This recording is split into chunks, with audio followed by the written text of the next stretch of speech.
Bingo! Dahil 6 po sa 7 agenda na ito ng ating komite ay natantusan ng Pangulo at nakakatuwa po na ang prioridad ng ating komite ay tumutugma sa mga priorities ng administrasyon. One question, Senator Aquino, if I Yes. may. Masaya ka at maraming binanggit si Pangulong Marcos tungkol sa education. Yan ba'y pagpapatunay na sinusuporta niyo si Pangulong Marcos? Para sa edukasyon, lahat po tayo kailangan magtulungan. Are you for the abolition of the K-12 age? What are your, Yes. in a nutshell, leaning toward? So maganda po ang pangako ng grade 11, grade 12, pero alam natin di po yan ang natutupad on the ground, no? Kung may reforma na pwedeng gawin para maging employable yung mga estudyante natin, then maybe it deserves one more shot. But kung talagang hindi kaya, then we will hear everyone's position on the matter.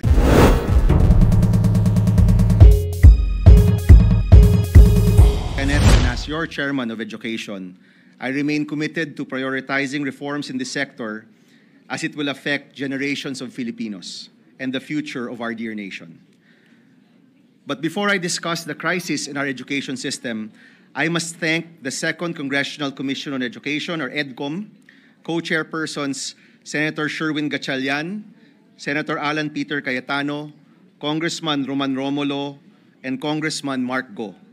I also want to thank EDCOM Commissioners Senator Lauren Legarda, Senator Coco Pimentel, Senator Joel Villanueva, Congressman Jude Asidre, Congressman Khalid Dimaporo, Congressman Pablo John Garcia, and the EDCOM Technical Secretariat led by ED Dr. Carol Markey. Lastly, I'd also like to recognize our current Secretary of Education and our former colleague, Secretary Sani Angara, for his work in beginning these necessary reforms. I met with Secretary Sani recently, and we aligned on priorities and committed to support DepEd's priority bills. The EDCOM report was groundbreaking in its frank assessment of our educational system, and we want to commend their courage, their honesty, and commitment in identifying the depth and breadth of issues. Rather than glossing over and sugarcoating this concern, it is clear that their critique come from a place of care for our youth and desire for solutions. Matagal na po nating paniniwala na ang unang hakbang tungo sa reforma ay pagtukoy sa problema.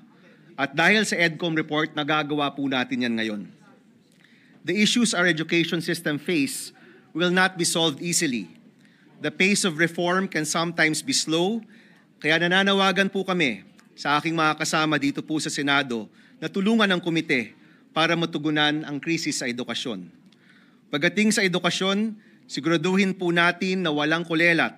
Siguraduhin natin na lahat gagraduate at may siguradong trabaho. Siguraduhin natin na dahil tayo'y magtatrabaho at magtutulungan, panalo ang estudyanteng Pilipino.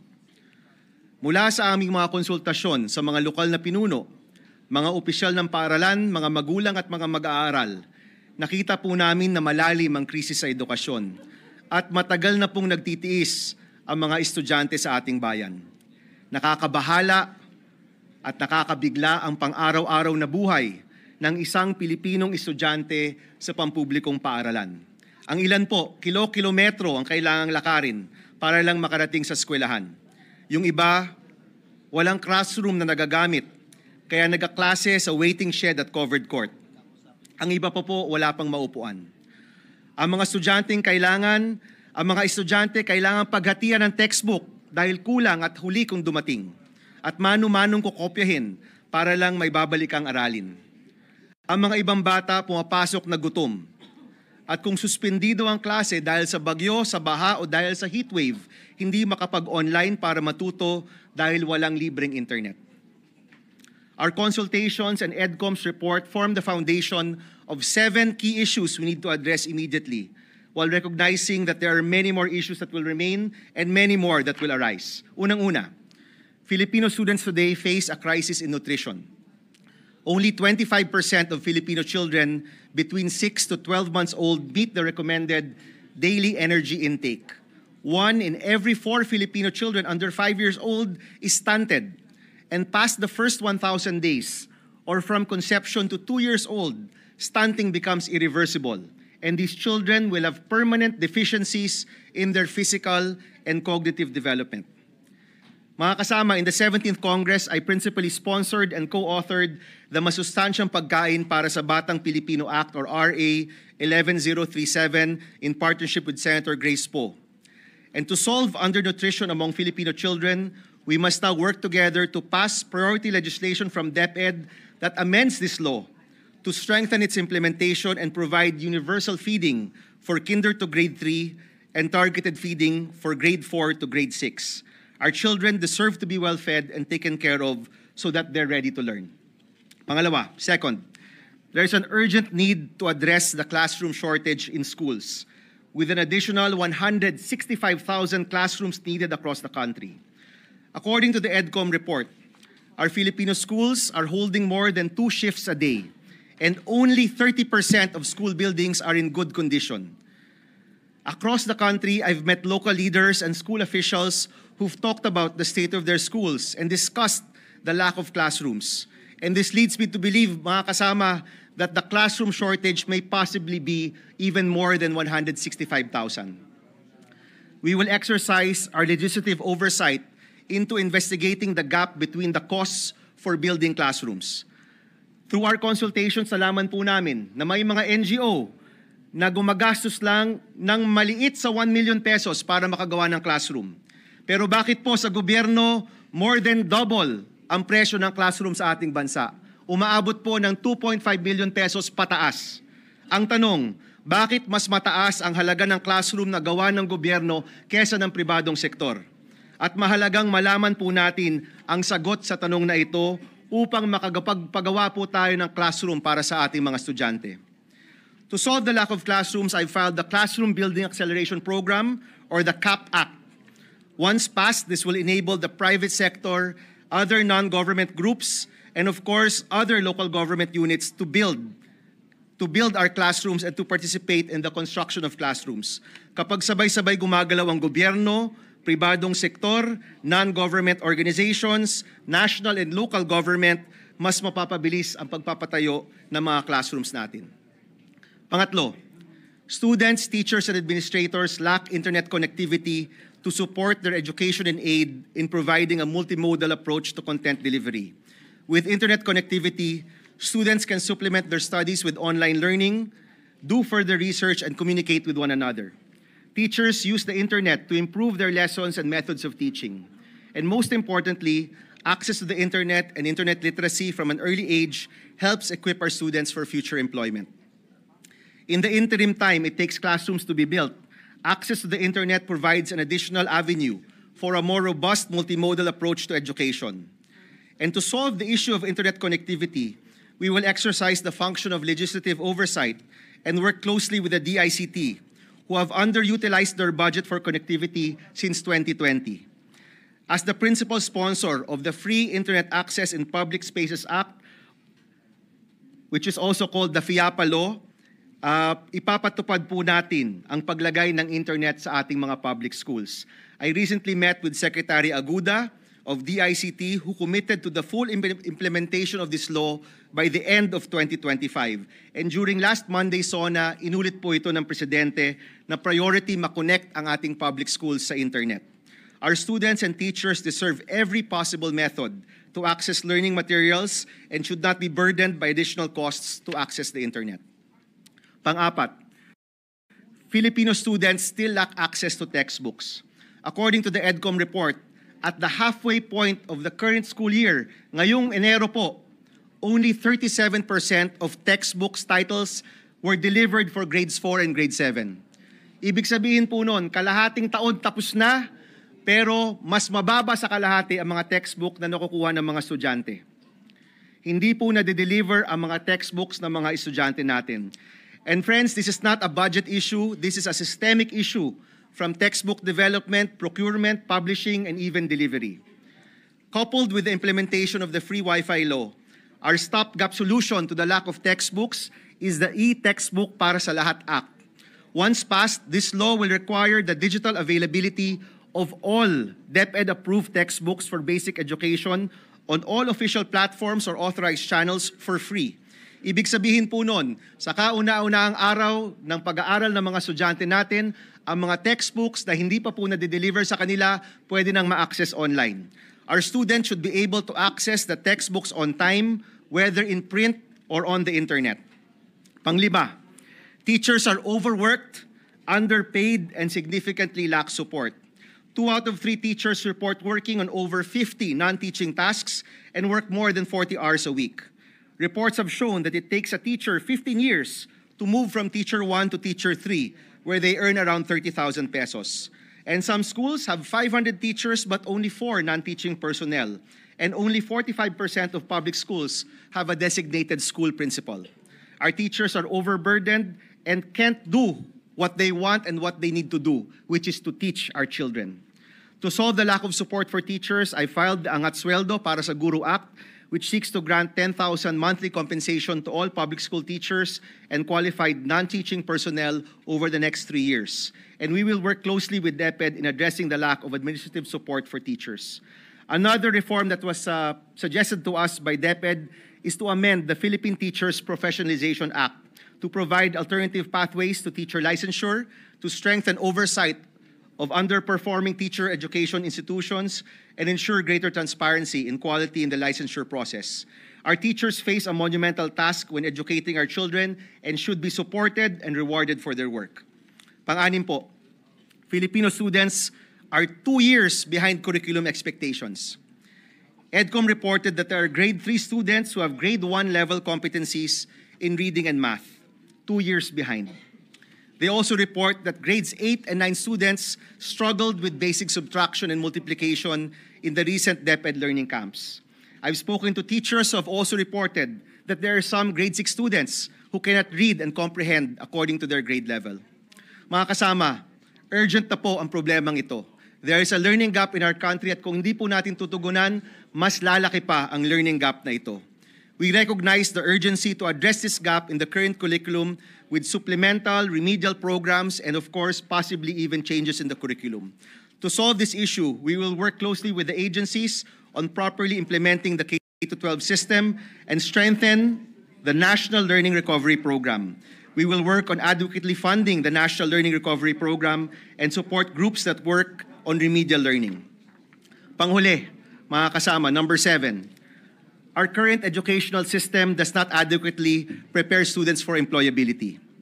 A PID study released last June 2025 found that only around 20% of senior high school graduates enter the labor force. Only 20% po, with the majority choosing to continue their education. This of course calls into question the senior high school program's employment and entrepreneurial objectives.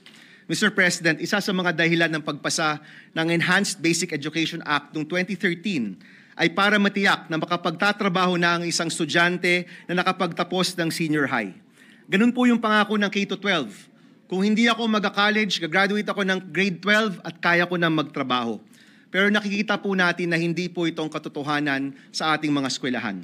Kaya yung K-12 system po natin needs to be properly reformed and implemented for us to achieve its intended goal and to give Filipino students more opportunities. Alam ko po na maraming naghain ng mga iba't ibang panukala tungkol sa K-12 and I assure you we will have an open and lively discussion about the K-12 program pagdating po sa ating komite. Sa amin naman po, nag-file kami ng STEP Act or School to Employment Program. This is a law that will require job placement offices in all public senior high schools, state universities and colleges, and local universities and colleges once passed. But more importantly, the STEP Act empowers the schools to make adjustments to their curriculum and revise their course offerings to be more responsive to labor market information and demands. Our students deserve the opportunity to properly prepare to join and thrive in our nation's workforce kasi para sa maraming kabataan, ang edukasyon at pagtatrabaho nila, yan po ang unang hakbang sa pag-angat ng kanilang buhay at buhay ng kanilang pamilya. Nutrition, classrooms, textbooks, internet connectivity, teacher support, the learning gap at trabaho. Ito po ang agenda ng inyong Committee on Education. 6 out of 7 of these main points are the main recommendations of the EDCOM report as well. Magpapasa po tayo ng reforma, babantayan po natin ang pag-implement ng mga panukalang batas at titiyakin po natin na maayos ang pagbabudget ng mga reformang ito. If we do nothing, we will see effects not only in the individual struggles of our Filipino students, but in our economy and our society. If we don't act now, many of our children will grow up stunted, not only in body but also in learning, with the lowest rates in math, reading, and science, and our failures will be close to irreversible. And mga kaibigan, kung di po natin ito aaksyonan, we risk letting go of our best advantage, our youth, ang kabataang Pilipino. Nung nakaraang SONA, sa totoo lang po, pakiramdam ko para tayong bumingo. Bingo, dahil 6 po sa 7 agenda na ito ng ating komite ay natantusan ng Pangulo. 6 out of 7 points here nabanggit po sa SONA. At nakakatuwa po na ang prioridad ng ating komite ay tumutugma sa mga priorities ng administrasyon. We welcome the President's affirmation that education should remain a top priority for the last 3 years of this administration. And the committee, alongside everyone here, will make sure that those promises are kept, mababudgetan at magagamit ng tama ang pera ng bayan pagdating sa edukasyon. The Committee on Basic Education is ready to work to pass the reforms needed to improve our education system. We're also committed to oversee and guard the implementation of current laws. We will not hesitate to investigate and call to task any agency or organization that hinders the reforms needed to solve our education crisis. And most importantly, we will make sure that there is proper utilization of all allocated budgets para tunay na nangangailangan ang makikinabang. Lastly, mga kasama, dahil mabigat rin po ang usapin ng budget sa panahong ito, we challenge our body to increase the budget for education to at least 4% of the nation's GDP. This is the recommendation of the United Nations and many other bodies. Alam ko po, palapit po tayo sa numerong ito. Baka po, for 2026, malampasan natin ang 4% of GDP at mabigay natin ang nararapat na pondo para po sa edukasyon. With the budget increase and the President's pronouncement during the SONA, I'm sure we will find a way to find the funding para magkaroon po ng successful implementation ang mga education reforms po natin. Itong lahat, kailangan po natin para masolusyonan ang krisis sa edukasyon. Paglaban po natin ang karapatan ng kabataang Pilipino na magkaroon ng kalidad na edukasyon. Ito po ang agenda ng aming komite. Para matugunan ang krisis sa edukasyon, pagsasama-sama, pagkilos at pagtutulungan ng kailangan po. Pribadong sektor, advocacy groups, mga estudyante, mga guro, mga iba't ibang sangay ng ating gobyerno at syempre lahat po tayo dito kailangan po magtulungan para sa mga isyong ito. At kasama po ang DepEd, ang CHED, ang TESDA, of course with our good friend former Senator, now Secretary Angara at ang kabuuan ng DepEd and their 10-year basic education roadmap bilang gabay, mas matututukan po natin ang mga kinakailangang reforma. It's clear, dear friends, that hope is alive and well in our country. And our Filipino youth still have that fighting spirit. Lumalaban pa po. It's now time that we work together and harness this hope to solve this crisis. Muli po, sa aking mga kasama dito, maraming salamat at inaasahan po namin na magkakasama tayo at magtutulungan para masolusyonan ang krisis sa edukasyon. Maraming salamat, Mr. President. Thank you, dear colleagues. Thank you, Senator Bam Aquino, Majority Leader. Mr. President, first I was told that she's not going to interpolate anymore, but she wanted to make a manifestation. May we recognize the distinguished lady from Taguig and Patero, Senator Pia Cayetano. The lady from Taguig, Senator Pia Cayetano is recognized. Thank you, Mr. President.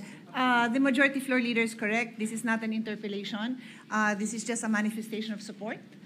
We are very happy to have another education advocate in the Senate. It has not been an easy task to navigate the lack of budget over the past 6 years. I speak of 6 years because this representation has handled the budget of education for the past 6 years. And everything his honor says is accurate.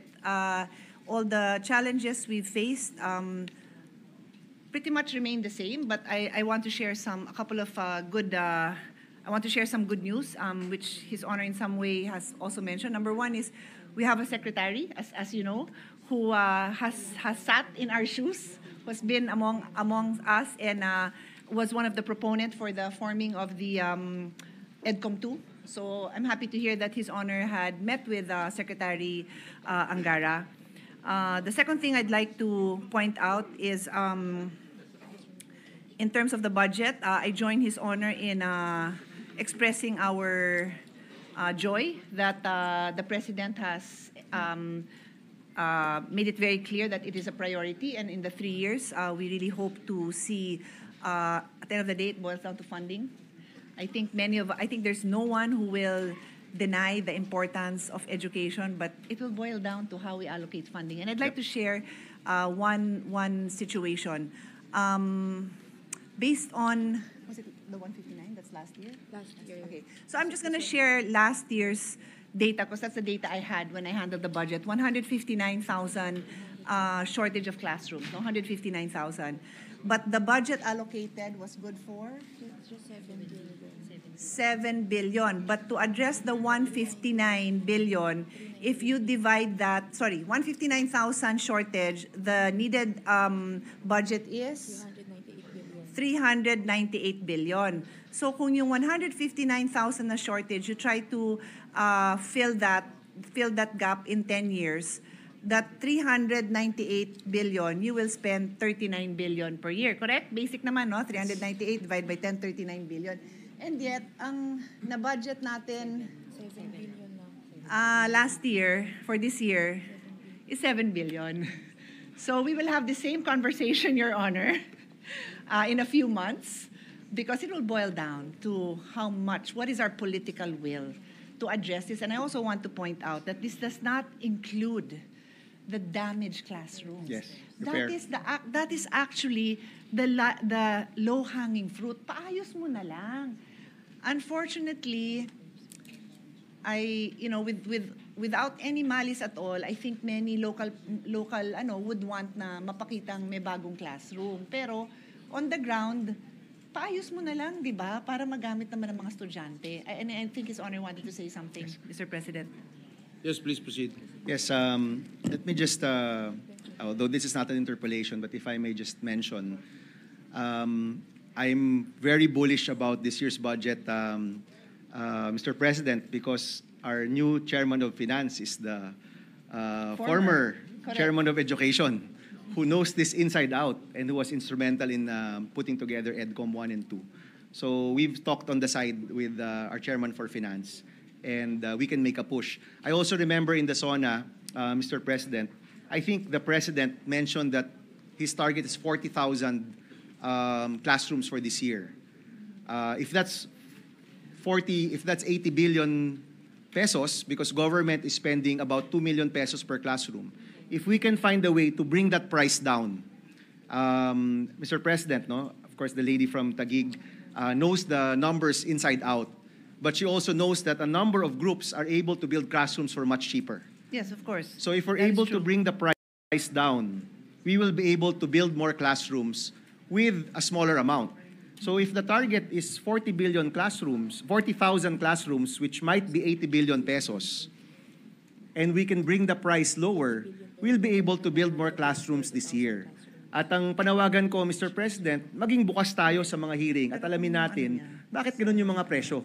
Bakit ang lalayo ng mga presyo? Parang times 2 yung sa gobyerno at kalahati yung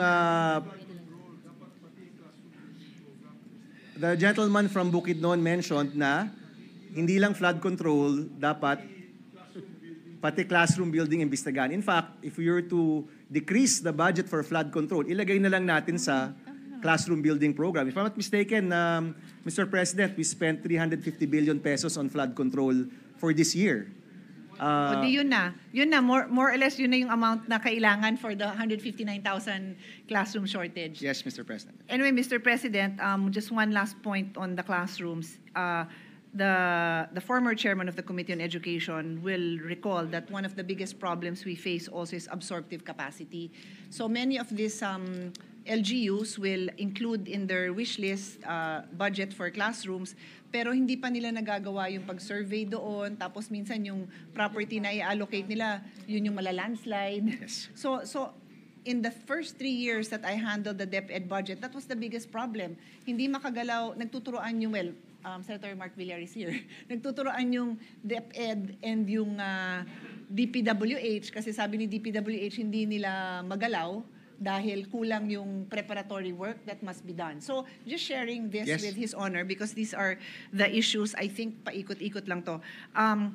2 last points, very quickly. This representation, as chairman of the Committee on Sustainable Development Goals and Futures Thinking, we came up with a report. It's called The Future of Education. We will be happy to furnish His Honor with a copy. And finally, I just also want to put on record that hindi nakalimutan niyo akong banggitin. Kasama din ako sa EDCOM. I just graciously resigned to make room because nung naging chairman of energy ako, Senator Alan became higher ed chairman. So with a reluctant heart, I gave up my seat. But I continue to be very supportive of all. So as I will still be under His Honor's term. Thank you, Mr. President. Thank you, Senator Pia. Mr. President, we Yes, will amend Senator Aquino. we will amend the speech to include the lady from Taguig. Thank you very much to the lady from Taguig. One question, Senator Aquino, if I Yes. may. How many classroom shortage in each region? Like, for example, in Metro Manila, Region 1 and up to Region 12? I don't have the data right now, Mr. President, but I think that's in the EDCOM report. And during the hearings, mahihimay po natin yan. All right. May- And on may- a lighter note, Senator Aquino, you mentioned earlier, nung nakikinig ako sa iyo yung privilege speech na masaya ka at maraming binanggit si Pangulong Marcos tungkol sa education. Yan ba'y pagpapatunay na sinusuporta niyo si Pangulong Marcos? Mr. President, no, para sa edukasyon, lahat po tayo kailangan magtulungan. That's been my position ever since. At kahapon po, I was pleasantly surprised na nakaredy na po yung speech ko eh. Kaya parang bumingo po talaga tayo. Ang rami po dito nabanggit po nung Monday. We're very thankful for that. Thank you, Senator Aquino.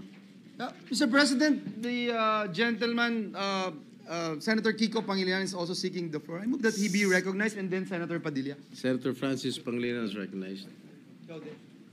Thank you, Mr. President.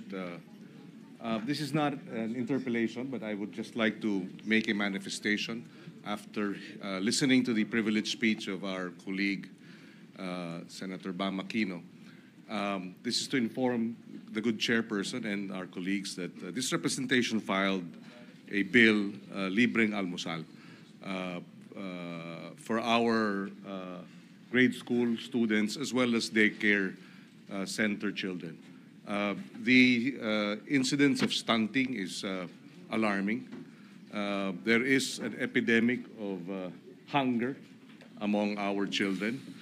And it is not just stunting, it also affects the ability of our children to stay in school. Dropout rates for school children without school meals can go as much as 30% compared to primary school that have or offer a school meals program. So it has not yet been referred. We are still going through the reading of our Libreng Almusal program, but as early as now, we would like to at least seek the support of the chairman of the Education Committee so that we can jointly hear, number one, the Libreng Almusal bill, and at the same time marshal it on plenary should the report be made available, Mr. President. For the record. Thank you, And Senator. we thank the senator from Tarlac for his privileged speech. Thank you, Senator Pangilinan. Senator Aquino? Mr. President, we welcome the manifestation of the gentleman from Quezon City. And once it's referred, we will prioritize the hearing of the bills on nutrition. And definitely, Mr. President, yung libreng almusal, isa po yan sa mga mahalagang panukala pagdating sa nutrisyon para sa mga kabataan. Thank you, Mr. President. Thank you. Senator Padilla is recognized. Maraming salamat po, Ginoong Pangulo. Ako naman po ay hindi gagawa din ng interpelasyon, kundi manifestasyon. Sapagkat kahapon po, napakaganda po ng usapan namin ni Senator Bam patungkol po sa kalagayan ng edukasyon sa ating inang bayang Pilipinas.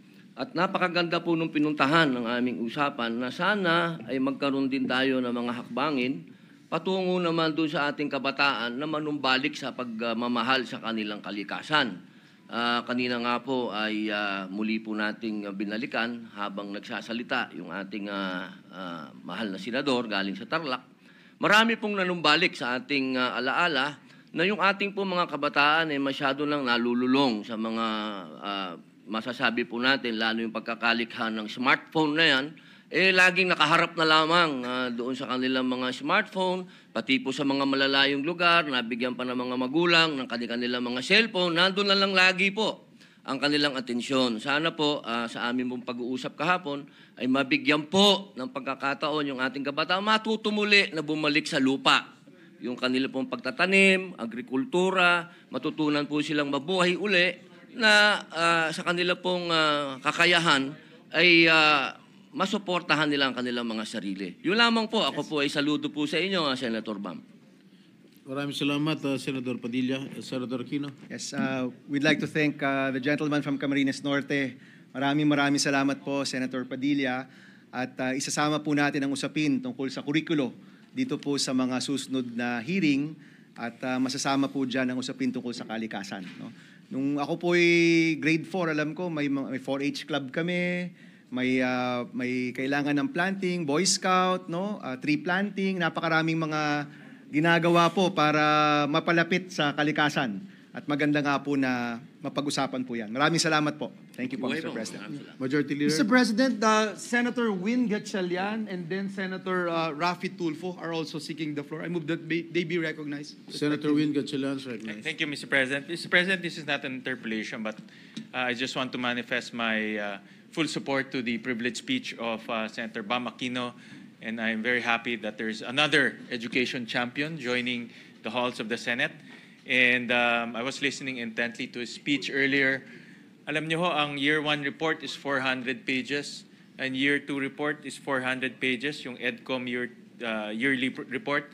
And obviously, binasa ho ni Senator Bam all 800 pages to come up with very targeted recommendations on how to address our education crisis that we are experiencing in our country. So I'm very happy to hear that he is ready to address all of these issues, and we fully support him in his quest to give our students, our learners, the best education possible. So congratulations. Thank you, Senator Gatchalian. Yes, Senator Aquino. Yes, Mr. President, nais ko rin po magpasalamat kay Senator Gatchalian.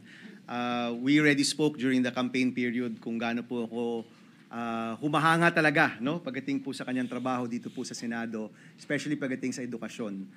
So much so that I requested him yesterday if he can be my vice chairman for the Committee on Basic Education. Hindi ko alam kung pumapayag na siya.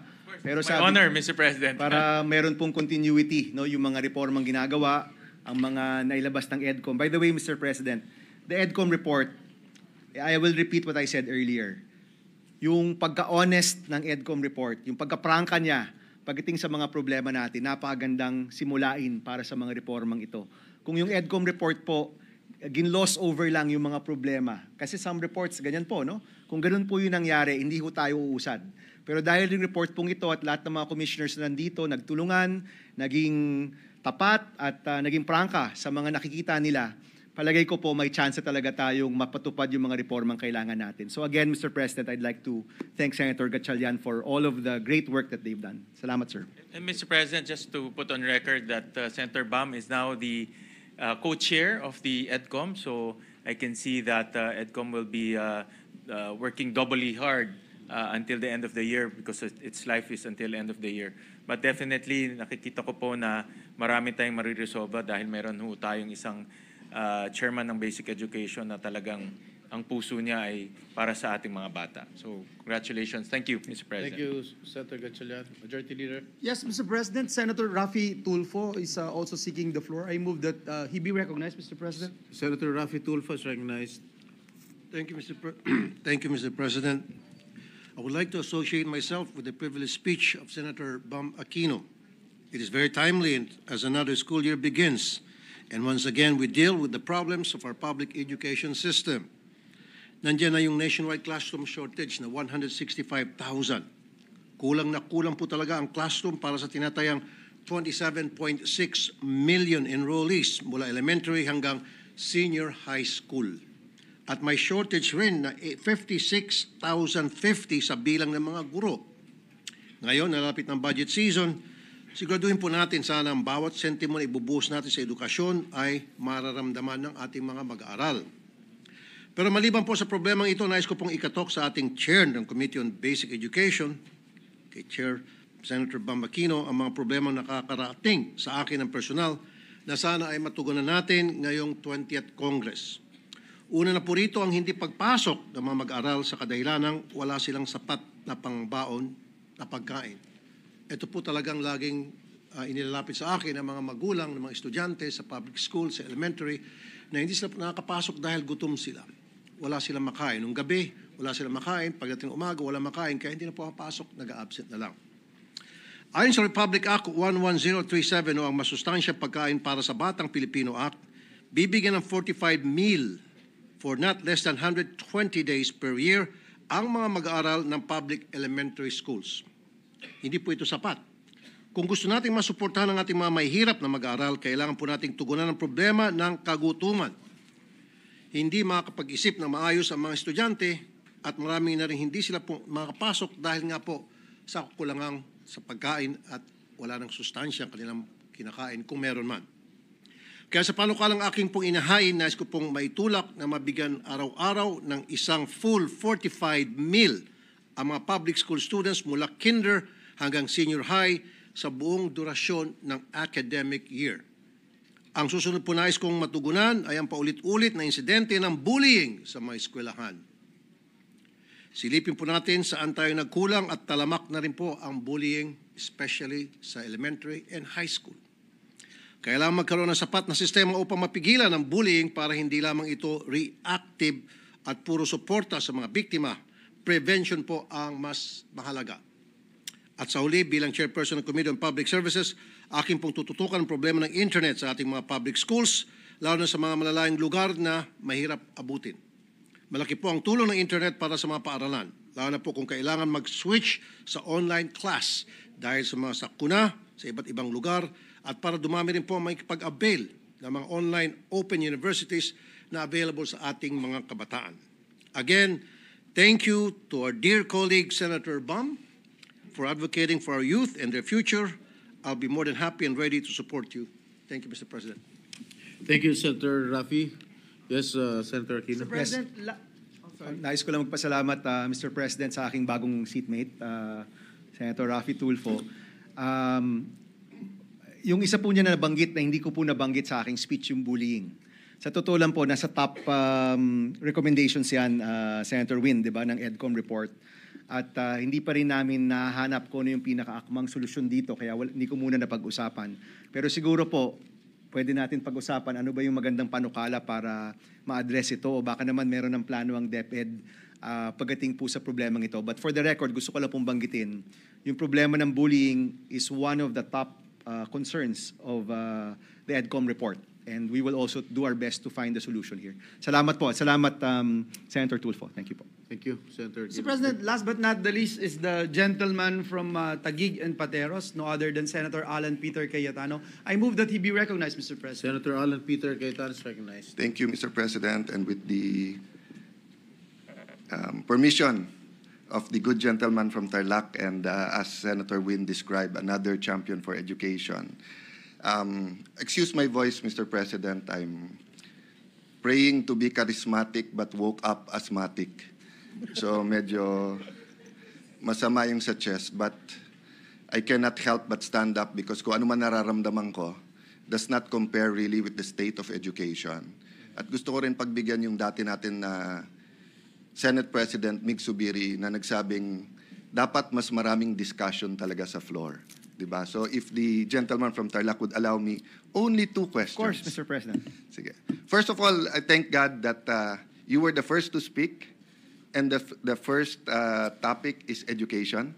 I know there are a lot of political issues like the impeachment, the budget, the SONA, contra SONA, but I think all of us will agree not only should the highest budget allocation go to education, but the highest priority, no? Even if you talk on the spiritual side values, dapat yan sa education pa rin. Prime Minister Lee Kuan Yew solved many of the problems of Singapore with a 5- and 10-year plan in the basic education sector. So my question, Mr. President, is this. Together with His Honor and many of us, we were here during the time na diniscuss yung K-12. And if you remember, dalawa lang kami ni Senator Trillanes ang nag-object. Among the present here who were part of that, I think the whole world went K-12 except 2 other countries. But one of those 2 other countries is top 4 in education in the whole world, no? And then minention din kasi kawawa naman mga engineers natin, they will need another 2 years, etc. But when we computed that, that was less than 1%. And the basic objection is, kung baga sa kotse, galing sa karag-karag na vintage na I won't name a brand kasi lahat naman ng brands ay maganda. Suddenly, right before K-12, parang Lexus or Mercedes-Benz na tayo. To be fair to the former president, ang daming naayos sa education. Yung innovations niya sa bidding out the classrooms as a whole, yung pagtaas ng sweldo ng teachers. I mean, we have to give it to him, to Brother Armin, they did that, no? But they proposed a giant step to K-12. Unfortunately, many of the things we predicted then, one, hindi masosustain. Even Sen Sani, who I'm happy is now the DepEd Secretary, and of course it was his father who was the main proponent of this. Ang promise kasi nila, number 1, after graduating high school, pwede ka na magtrabaho, parang Germany. That means yung track, kompleto. Yep. So, sa SONA, in-announce ng Presidente, pag senior high ka at gusto mo na mag-electronic or electrical, hindi yun yung promise sa K-12. Ang promise sa K-12, first year high school pa lang, junior high school, may track na. Whether yan ay sports, whether yan ay sa fashion, sa creative, sa pananamit, sa computers, internet, no? Hindi sa 5th year. Hindi sa 4th year, sa 5th year. Nandun pa lang yun yun yung pangako. Another pangako is that the GE subjects na lahat tayo na nag-college ay nadanasan natin yan. It was 80% or 70% of our first 2 SEMs. Ililipat yan sa high school para ang mga college ay nangako na i-cut to 3 years. Ngayon, kailangan pa natin ng win-win solution through Senator Win by filing a bill to force them na magbawas. So noong time ko po, I think 18 units full load kami, 21 units okay pa rin, hindi pa overload, 23 units yung overload. Eh ngayon, Senwin, ano ba, 20, 26, 28, basta yung units. So yung promise ng K-12, baliktad pa yung mga nangyari. And I can go on, and I know you agree, I had the chance to hear some of your comment speeches more on social media than on the campaign, no? So right in front of you is a senator who loves to be loved and loves to be hated, Senator Jinggoy Estrada. So the same goes for his proposal to get rid to K-12. Some parents, some PTA associations, some local government, some media practitioners love the idea, some hate the idea. So I know this is going to be a long discussion, but I'm really curious what you have in mind, sir. Are you for the abolition of the K-12 or are you for the full implementation? What are your, in a nutshell, leaning towards? Thank you, Mr. President. Yung problema ho sa K-12 directly affects the employability of our students. At malinaw po yung posisyon natin na ang pagtatrabaho sa dulo ng edukasyon mahalaga. No, mahalaga na pagkatapos ng educational journey mo, may trabaho ka, no? You should be employable, you should have the skills that are needed to be hired. And one of the bills that we filed, pinapalapit po niya yung mga eskwelahan at yung curriculum dun sa mga employment opportunities. This directly will affect the grade 11, grade 12 system. So maganda po ang pangako ng grade 11, grade 12, pero alam natin di po yan ang natutupad on the ground, no? Kung may reforma na pwedeng gawin para maging employable yung mga estudyante natin, then maybe it deserves one more shot. But kung talagang hindi kaya, then we will tackle the solution suggested by Senator Estrada. So ang mangyayari po dito, maghihearing po tayo, and we will hear everyone's position on the matter. The position from our fellow senators here, mga eksperto, from DepEd itself, apektado rin dyan siyempre ang CHED at ang mga kolehiyo, and hopefully we can come to a solution na malinaw. No? At this point, lahat po tayo nagbibigay ng solusyon, magandang pakinggan yan, wala pong off the table, everything is on the table, mapag-usapan, and as a committee, as a body, we can come up with the reforms together. But definitely, hindi solusyon yung walang gagawin. The solution is not doing nothing. Kasi kung wala tayong gagawin, tuloy po yung problema natin dyan. We have to do something. No? I agree with you 100%, but I feel... If I may, with the Yes. indulgence of my two colleagues, Yes. if I may be recognized, Majority Mr. President. Mr. President, just to point out something, Mr. President, because I cannot help but butt in, Mr. President, with regard to the challenges that we are facing in implementing K-12 program. Mr. President, in some countries right now, they're already talking about including the artificial intelligence subjects in all in the curriculum of the secondary and basic education, Mr. President. You can go to China and they're already implementing it. Until now, in the Philippines, we are still talking about debating on mother tongue use. What I'm just trying to point out, Mr. President, is that in some areas where K-12 is being implemented, for example, and the promise is you will get a job as soon as you finish K-12. But in some, I would not say some, but in many places of the country where there's no resources, educational facilities. For example, Mr. President, you talk about AI, you talk about robotics. 2 years ago, I was in Singapore and I met Robot Ella, a barista who can do 200 cups of coffee in an hour. But 2 months ago, it's already here in Mega Mall. So if we're not going to do something about it, if the schools, the basic education facilities are not ready, then we will only continue to offer hair cutting, massage therapy, which I don't, wala po akong ano doon, no? I'm not against the course. Pero kung yun lang po lagi, Yes. at yun lang yung idinala sa isang particular community, then walang upskilling, walang retooling, then the problem will continue to arise, especially with the rise of artificial intelligence. So just to point out, Mr. President, the importance of really looking into this, and I don't think, I don't agree actually, Mr. President, of abolishing K-12. But if we are not going to implement it properly, then that's the only thing we can do right now, probably think about. But abolishing or going back to our usual yung limited time, Mr. President, in the basic education, baka babalik na naman tayo doon sa dati at hindi tayo mag-move forward. Just to put that on record, Mr. President. Thank you, distinguished colleague. Thank you, Senator Cayetano. Thank you, Chairperson. Mr. President, just to add to the Majority please Floor proceed. Leader's point. Yes, please Yes. proceed. Mr. President, ang nangyayari po kasi, yung pagpili ng mga kurso, hindi siya base sa job market information. So, actually, hindi pa nga yung available eh. Kadalasan po yung nangyayari, kung ano yung gusto ng mga magulang, kung ano yung gusto ng mga tao, hindi po kung ano yung base sa mga available jobs in the area. So, yung isang batas po na na-file po, isang bill na na-file po natin, si STEP Act, School to Employment Program, binubuo po yung labor market information na siyang magbibigay ng datos sa mga eskwelahan, both in high school and in college, para yung mga kurso pwede pong ma-rationalize, no?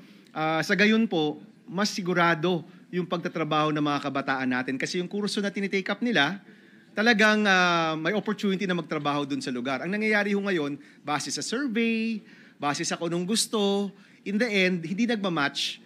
Kung may natutunan mang skills, baka kailangan umalis pa dun sa munisipyo, dun sa syudad, or worse, hindi rin siya yung mga skills na hinahanap ng merkado. So magsisimula po talaga yan sa integration ng ating labor market information.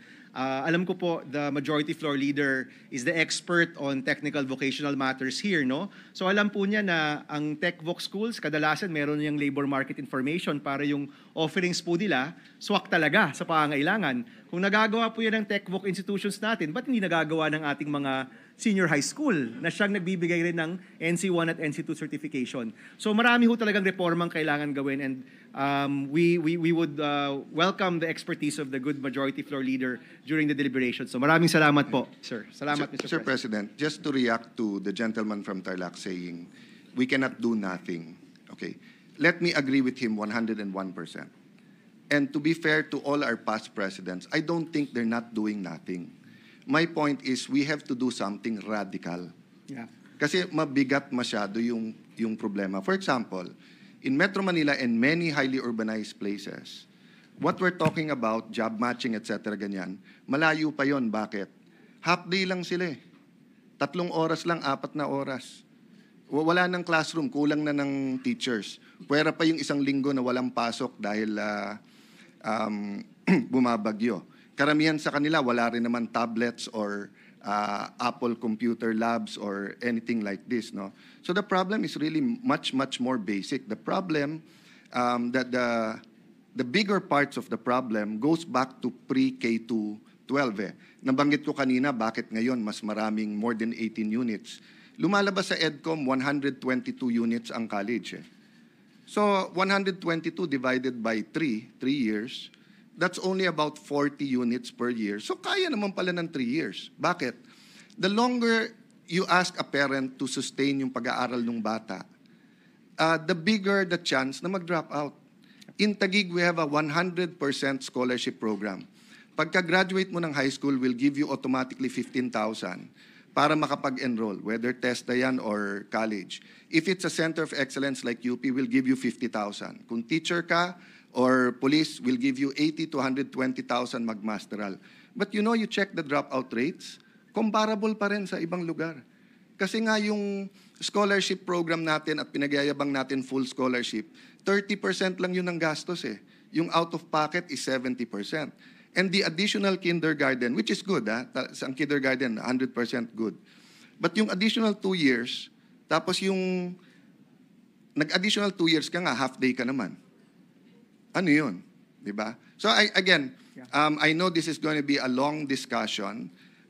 Mr. Testdaman, Mr. Trabaho ng Senado stood up. I remember we were discussing how much, Brad, is the budget now of TESDA compared to when you were TESDA? Times 3 na? Times 4 na? It's times 3 na. Ang pangako nun, yung TESDA i-integrate sa high school. Ngayon may 3-year course na yung TESDA, naging CHED na rin ang TESDA eh. Tapos may mga course ang TESDA, mahal na rin ng mga college. You know? So again, I say all of this with passion because nga, you know, I saw it before my eyes eh, kung ano yung successful, pero kung ano din yung dumudurog sa sistema. But the solution is there, but we have to be radical. 165,000 schools, binanggit to ng EDCOM, school classrooms. Binanggit to ni Senator Tulfo, I guess, sobrang dami na nagsusumbong sa Tulfo, kaya buti, madadalawa na Tulfo natin. So mahahati na po ang trabaho sa mga nagsusumbong sa atin. You know, Senwin and I, hindi po ako magaling mag-compute, no? But you have to hand it to Senwin. Not only is he very good in education, singkit din, kaya magaling din sa calculator, magaling sa math, sa business. Alam niyo, kinocompute namin, kung sa 1 million Senwin, 165 billion lang yon. That's almost half or 2/3 lang nung baha budget ng DPWH. Exactly. 1 trillion yung budget ng DPWH. Gusto nyo tapusin in 1 year ang kakulangan sa classroom? Medyo bitin pa yung 165 kasi sa Metro Manila, walang lupa. But the point is, I'm agreeing with you, sir, but I think the task of this 20th Congress is not only for change or to do something, but it is really the radical change that is needed, the hard decisions, putting our money where our mouth is.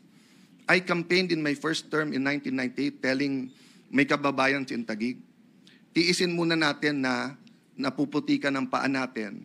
Minsan nagkakaroon ng alipunga dahil sa baha. Pero gawin natin lahat ng classrooms natin. And now, awa ng Diyos. Maganda edukasyon, mga nagtatrabaho sa BGC, mga taga-Taguig. But kung inuna namin ng inuna yung flood control, and it's hard to be in a flood, 3 months kung paano kaming bahain before, no? But to go to my second question, dahil matalas na ang tingin sa akin nung dating Senate President natin at napaka-importante, and I support his privilege speech, but it's in connection with that, no? When Isabong happened, and now I can tell the story, that was one of the reasons that there was a clamor to remove me from the speakership because I refused to even calendar the franchise of Isabong. I knew how addictive and kung gaano kalaking problema yan, no? So ngayon, wala ng pogo, thank God, and thank you everyone here who worked on that.